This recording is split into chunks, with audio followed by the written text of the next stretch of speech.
లేకపోతే ఏడు చెరువు అయిపోయేది కన్నీళ్ళతో. చాలా కంట్రోల్గా ఉన్నా, చాలా కంట్రోల్గా ఉన్నా.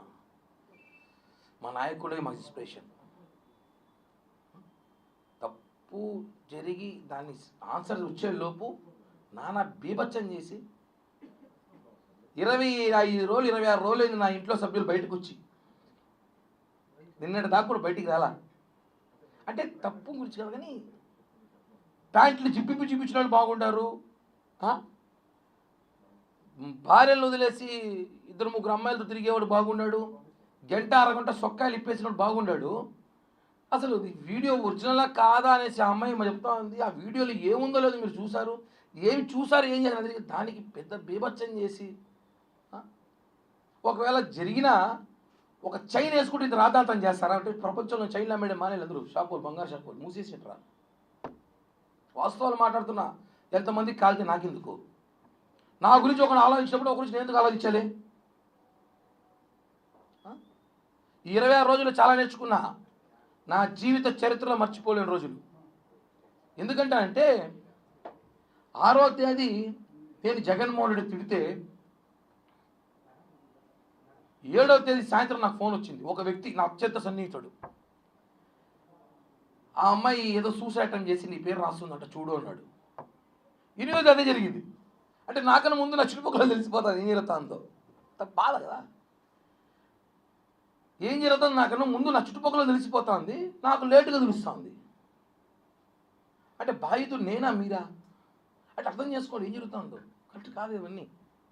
ఒక మనిషి ఎదుగుతామంటే నేను ఎవరు డబ్బులు కొట్టేసి ఎదగల. నా ఉన్న స్థాయిలో నేను అమ్ముకోను, అడుక్కోను, అప్పులు చేసో నా స్థాయికి మించి నేను ఎదుగుతున్నా. ఏం రాజకీయం సామాన్యుడు రాజకీయం చేయకూడదు ఏమంటే కిల్లి కుట్టమేవాడు బేడాలమ్మేవాడు రాజకీయం చేయకూడదు అంటే మోడీ యాన్ని చూచాడయ్యా? ఎన్టీ రామారావు యాన్ని చూచాడు? అందరూ పుట్టగానే ఎమ్మెల్యే ఎంపీ కొడుకులో పుట్టినారా? కడుపులోనే లేదు కదా. ఒక సామాన్యుడు రాజకీయం చేస్తారా? తిరుపతిలో మార్పు తీసుకొద్దాం, యువతకు మంచి భవిష్యత్తు కల్పిద్దామని ప్రయత్నిస్తే వాడిని ఇంత తొక్కడానికి ప్రయత్నించారు. దేవుడు ఉన్నాడు కాబట్టే, ఈరోజు వాస్తవం ఉంది కాబట్టే ఇక్కడ కూర్చొని ప్రెస్ మీట్లో మాట్లాడుతున్నా. లేకపోయింటే ఈ పార్టీకి నా కర్మక్రియలు కూడా అయిపోయేది. నా ప్లేస్లో ఇంకోటి ఉంటే ఖచ్చితంగా చెప్తున్నా నేను కూడా అంత మానసిక క్షోభ అనుభవించా, చాలా బాధపడ్డా. కాబట్టి చెప్తున్నా మీ అందరికీ, ప్రతి ఒక్కరికి పేరు పేరున మీడియా ప్రతినిధికి, పేపర్, ప్రింటింగ్, ప్రెస్ ప్రతి ఒక్కరికి పాదాభివందనాలు తెలియజేస్తున్నా. భవిష్యత్తులో మళ్ళీ త్వరలో జనసేన పార్టీలో నేను ఆల్రెడీ ఉన్నాను, పక్కకు పెట్టారు కార్యక్రమాలకి, అఫీషియల్గా వస్తా. ఈసారి వస్తే మాత్రం నాకు స్పీడ్ బ్రేకర్ లేవు, హైవేనే, ఇంకా నేషనల్ హైవేలో వస్తా. ఒప్పుకోను, నాకు జరిగిన నేను ఒప్పుకోను. చాలా తప్పు చేశారు అందరూ.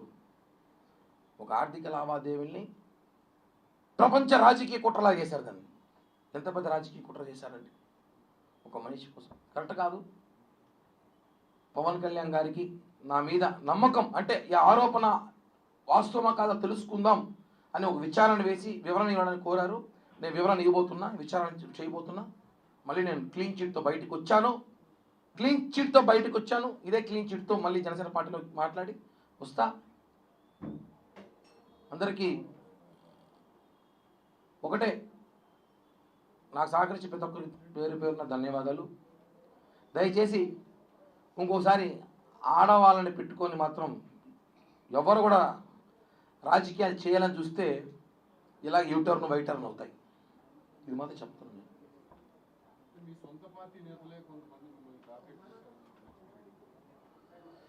ఒకటేనా, ఇప్పుడు